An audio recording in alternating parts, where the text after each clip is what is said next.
1, 2, 3, 1, 2, 3, 4, 5, 6, 7, 8, 9, 10, 11, 12, 13 words of the second sentence. First two clauses and begin The with motion Mary was and to endorse the letter. Right. With the change, yes. Thank you, sir. This morning we had a meeting with all the public safety representatives and president of the fair committee to discuss the fireworks on Thursday, September 24th. Will be the official start of the Belchertown Fair. They will be at the Chestnut Hill School grounds once again at 7:30 p.m. Probably arrive anytime after 5 p.m.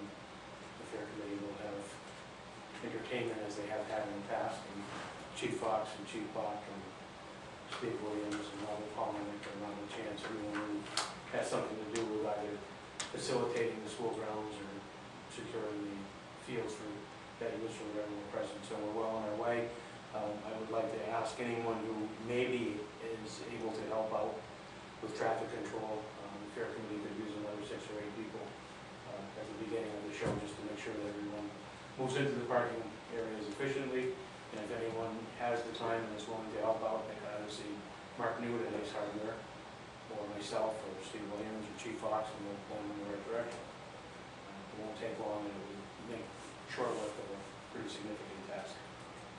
And then, as planned, the fair will start on Friday, the 25th at 4 p.m. It may start just a little bit early because there's no school that day. And we spoke briefly this morning if the fair operator is able to obtain all of the state inspections and so forth. It may be beneficial to have the fair operating a bit earlier rather than having all the participants roaming anxiously around the streets and the sidewalks, so waiting for it to open. So it won't be opening at 10 a.m. I can guarantee you, but it might be opening at 3 or shortly thereafter. Gary, the same vendor who's going to be providing the fireworks? Yes. Pretty much the same show, same dollar amount, approximately a half-hour show. We have 4 or 5 police officers who will be stationed appropriately to help people in and out. And, the most difficult part about it is moving literally thousands of people at this point efficiently through the pinch points. Everyone wants to leave at the same time, and there's only Springfield Road or Route 202 to exit from, and as quickly as we can move everybody through. But it is a good evening for them because there's no school on Friday. It's a professional development day, so it makes it a bit easier. Okay.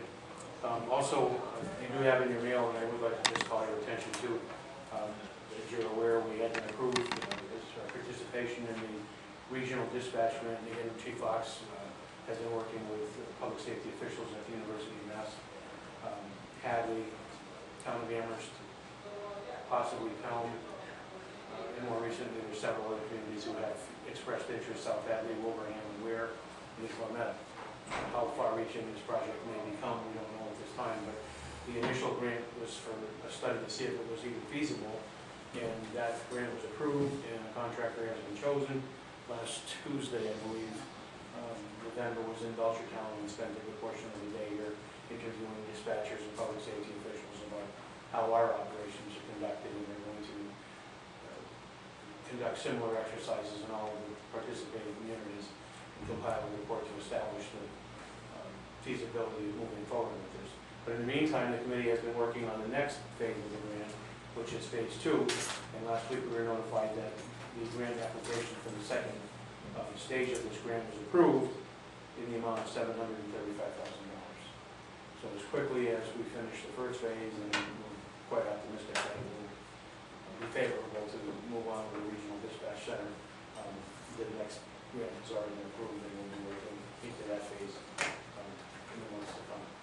And again, Chief Fox has been very instrumental in including and working Belchertown through this process with the other communities who are participating. That's real money. $735,000 is absolutely. Real as it gets. Yeah. And then the other thing that I want to talk briefly about is there's a great deal of concern. We, those of us who have access to the state emergency preparedness website, are getting almost hourly updates on the stages and status of this H1N1 virus or something.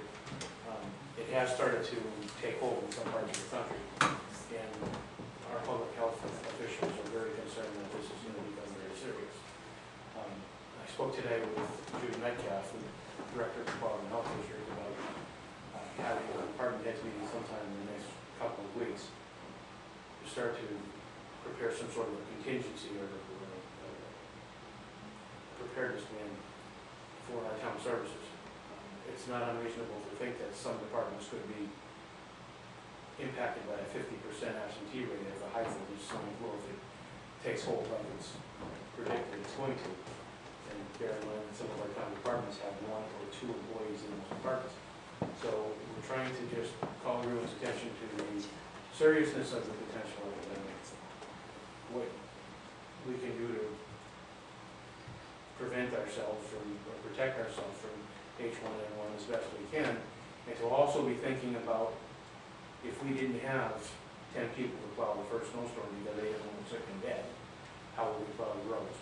Well, it's the town clerk's office, so the treasurer collector's office was impacted at 50 or 60, 70% absentee rate for 3 or 4 days in a row. How can we continue town services? I don't want anyone to panic, but I still think that it's necessary that we start thinking about how we could cross-train to the extent that it's possible to at least have lights on in some of these offices and get the roads plowed or police the streets or whatever needs to be done. So knowing that the fair is coming soon and there's a great deal to do for that event, I'd like to get it in advance because they're thinking that probably in October we're going to see this swine flu and pretty aggressive arrival into the state. So that again, we're thinking about what we might do just in case we were hit with it in Belchertown. Great. Good idea.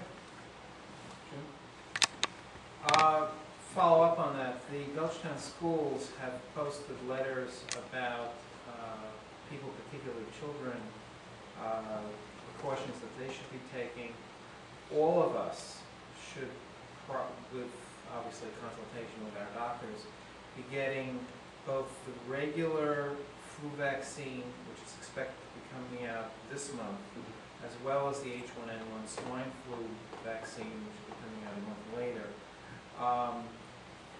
The best way we can protect ourselves against this, and you can get both of those, or you could get a bad cold, and you can get all the normal things that occur in any winter. We should all be taking those necessary precautions to minimize the impact and minimize the spread, as well as various simple hygiene techniques that are recommended. You can find those letters on the public school website, which is belchertownps.org.